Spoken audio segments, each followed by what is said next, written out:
Cook with Kailash. આજે આપણે ગુંદર પાક બનાવીશું। તેના માટે મેં 200 ગ્રામ જેવો ગુંદ લીધો છે। તેને મેં ઘીમાં 2 કલાક પહેલાં પલાળી રાખ્યો હતો અને તે આપણે એક પેનમાં લઈ લઈશું। પછી એને આપણે શેકીશું।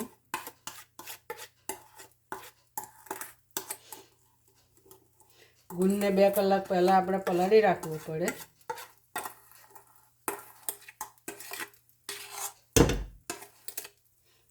આ રીતે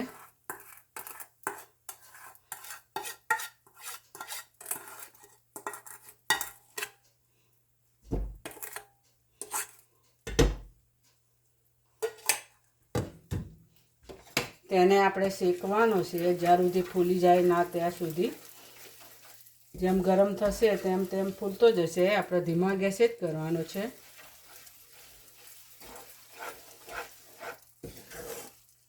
ઠંડીની ઋતુમાં બધા ગુંદ બાંધીને ખાતા હોય છે।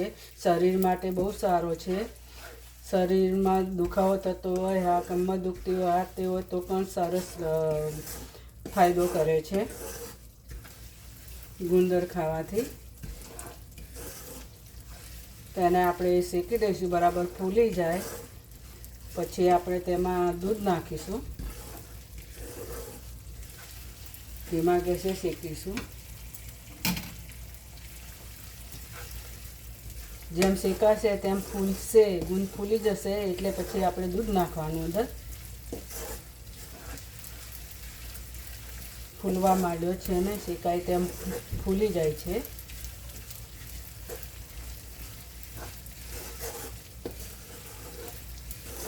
બે કલાક પહેલાં પલાળી રાખીએ એટલે ઘી જે ચૂસવાનું હોય અંદર ચૂસી જાય અને જો બરાબર ફૂલી ગયો આપણો ગુંદ।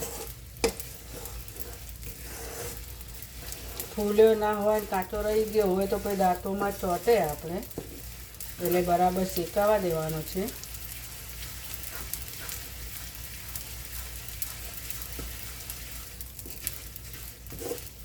બ્રાઉન કલરનો થાય ત્યાં સુધી આપણે શેકાવા દઈશું।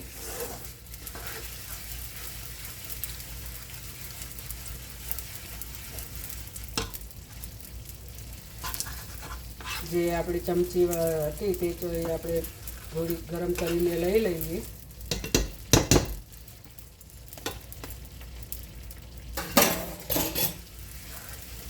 આ રીતે ફૂલી ગયો છે આપણો ગુંદ।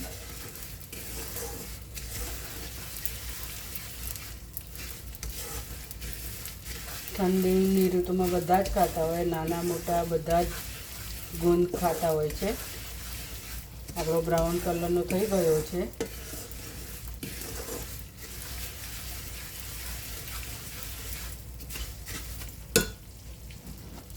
હવે તેમાં મેં 250 ગ્રામ 500 ગ્રામ જેવું દૂધ લીધું છે। થોડું થોડું નાખી દઈશું।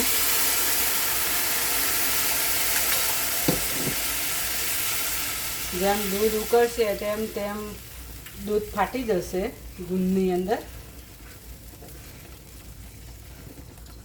થોડું બીજું નાખી દઈએ।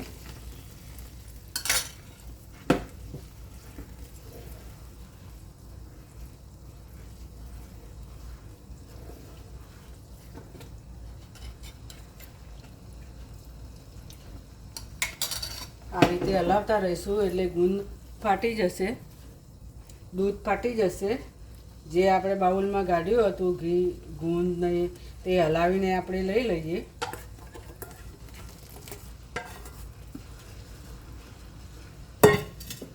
તેને આપણે હલાવતા જ રહેવાનું છે, નહીં તો દૂધ ફાટી જાય એટલા માટે હલાવતા રહેવાનું છે। અને નીચે ચોંટે નહીં તેનું ધ્યાન રાખવાનું છે આપણે।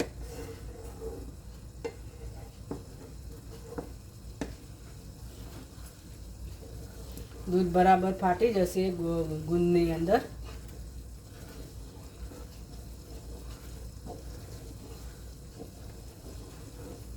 આ રીતે આપણે હલાવતા જ રહેવાનું।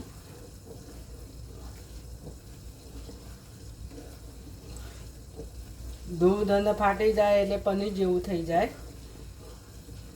પનીર જેવું થઈ જાય એટલે એમાંથી માવા જેવું બની જાય।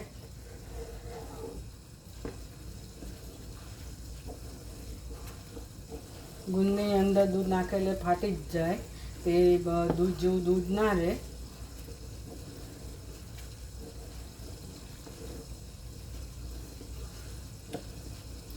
એને હલાવતા જ રહીશું આપણે. શરીર માટે બહુ સરસ છે ગુંદ. આપણે શિયાળામાં કાઢીને ખાતા હોઈએ છીએ. નાના મોટા બધાને ખાય તો બધા સવારે નાના કોઠે 1 ચમચી ખાઈ લે તો બહુ સરસ ગુણકારી છે.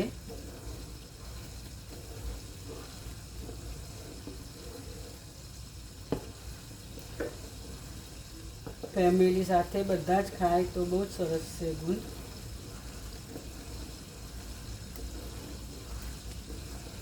થોડું ચડવા દેવાનું છે આપણે. થોડુંક માવા જેવું થઈ જાય જાડું ત્યાં સુધી આપણે હલાવતા જ રહેવાનું છે. ગેસ ધીમો જ રાખવાનો છે આપણે. ગુંદ બરાબર શેકાઈ ગયો હોય તો સરસ બને છે ગુંદ.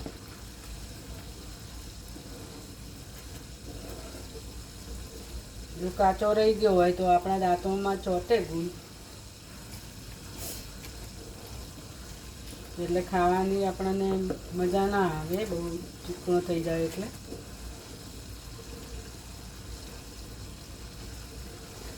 હેલ્ધી જ છે. તેમાં કાજુ, બદામ, અખરોટ, એલાચી, સૂંઠ પાવડર બધું જ નાખીને આપણે બનાવીએ એટલે બહુ સરસ બને.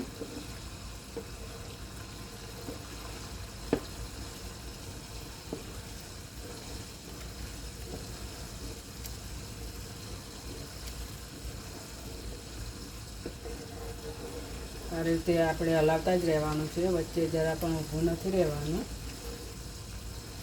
નહીંતર નીચે ચોંટવા માંડે.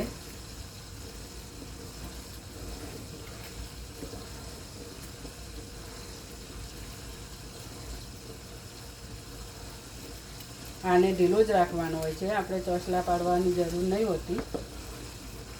એને આપણે રબડી કહીએ છીએ. ગુંદરની રબડી બનાવીએ તે કહેવાય.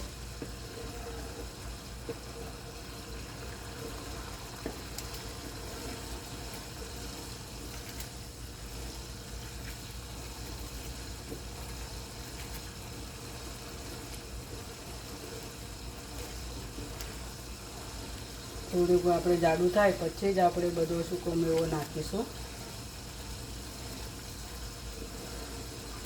બરાબર માપે લઈએ. 200 ગ્રામ ગુંદ છે. ગુંદ સાથે 250 ગ્રામ ઉપર આપણે દૂધ લીધું હતું, એટલે 300 ગ્રામ જેવું દૂધ છે. દૂધ લીધું અને દૂધ નાખ્યું અંદર અને ફાટી ગયું. ફાટી ગયું એટલે પનીર જેવું થઈ ગયું, એટલે માવો બની જાય તેમાંથી.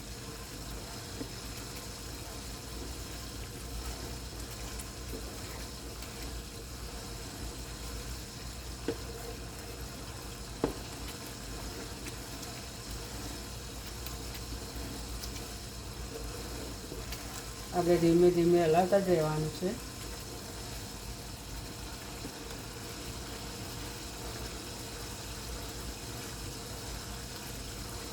આપણે 5 મિનિટ રહીને જોઈ લઈએ. હવે આપણે ઉપર ઘી ફૂટવા માંડ્યું છે. આ રીતે હલાવતા જ રહીએ.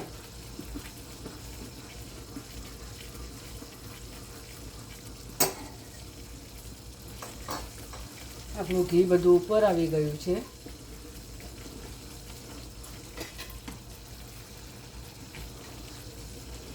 બરાબર ગુંદ આપણો થઈ ગયો છે, શેકાઈ ગયો છે.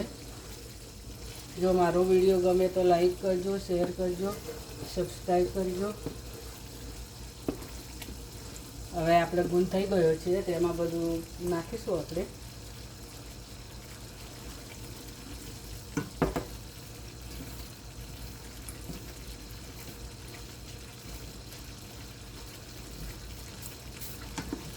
ઘી ફૂટી ગયું છે આપણું.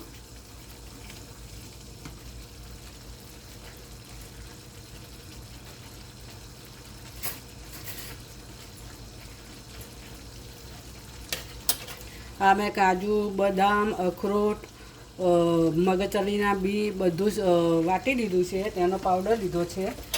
હવે આપણે અંદર નાખીશું. થોડો થોડો નાખી દઈશું અને હલાવતા જઈશું.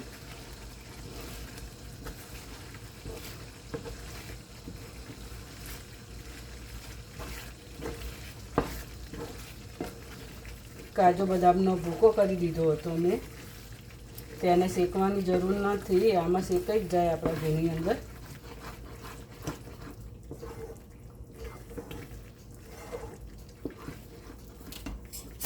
થોડો આપણે બીજો નાખીશું હજુ.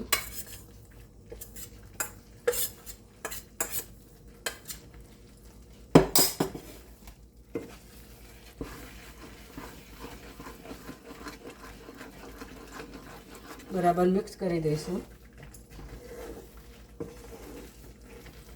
આની અંદર હજુ બીજો મસાલો નાખવાનો છે આપણે.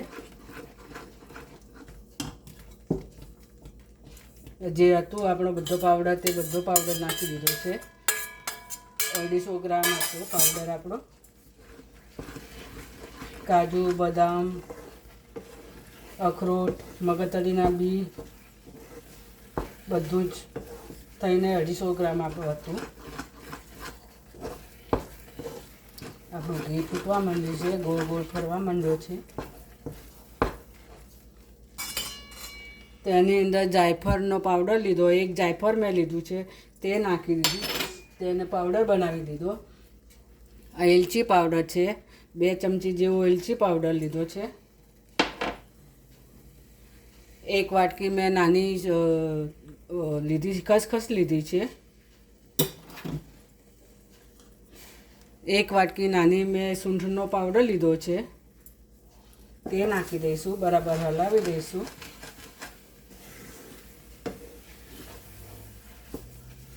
સુગંધ બહુ સરસ આવે છે. બરાબર મિક્સ કરી દેવાનું છે આપણે, ઘી છૂટે ત્યાં સુધી.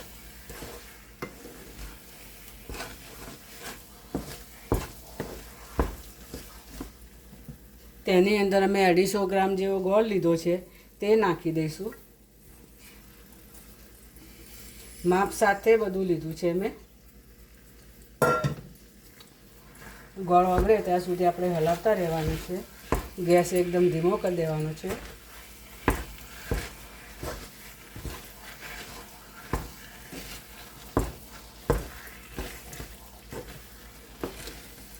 ગોળ ઓગળી જાય ત્યાં સુધી આપણે હલાવવાનું છે.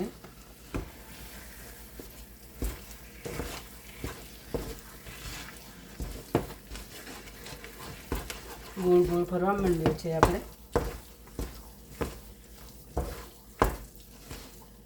ગોળ ઓગળી જાય એટલે આપણે થાળીમાં કાઢી લઈશું.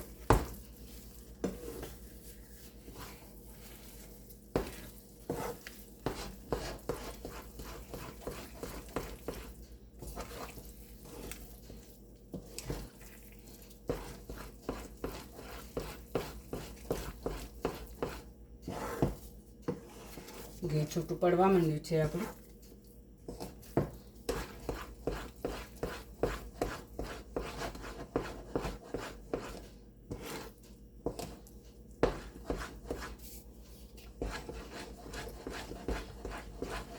ગોળ બરાબર શેકાઈ જાય એટલે અંદર એકદમ થોડોક કાઠો થઈ જશે. શીરાની જેમ ગોળ ગોળ ફરવા માંડ્યું છે આપણે.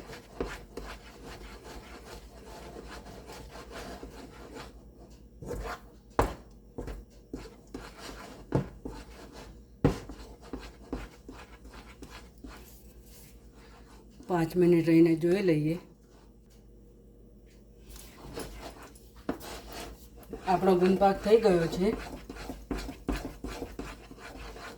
એને આ રીતે આપણે હલાવતા જ રહેવાનું, નીચે ચોંટે નહીં તેનું ધ્યાન રાખવાનું છે.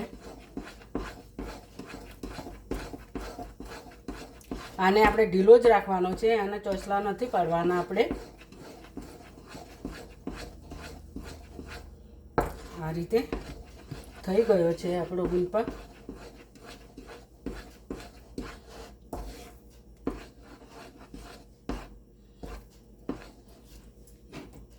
એક કાચનો બાઉલ લીધો છે, તેની અંદર આપણે કાઢી લઈશું.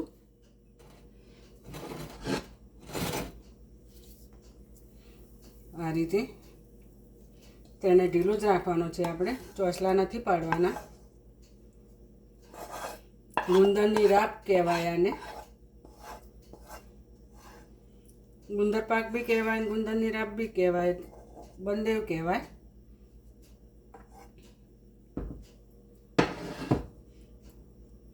આ રીતે આપણી ગુંદર પાક થઈ ગયો છે.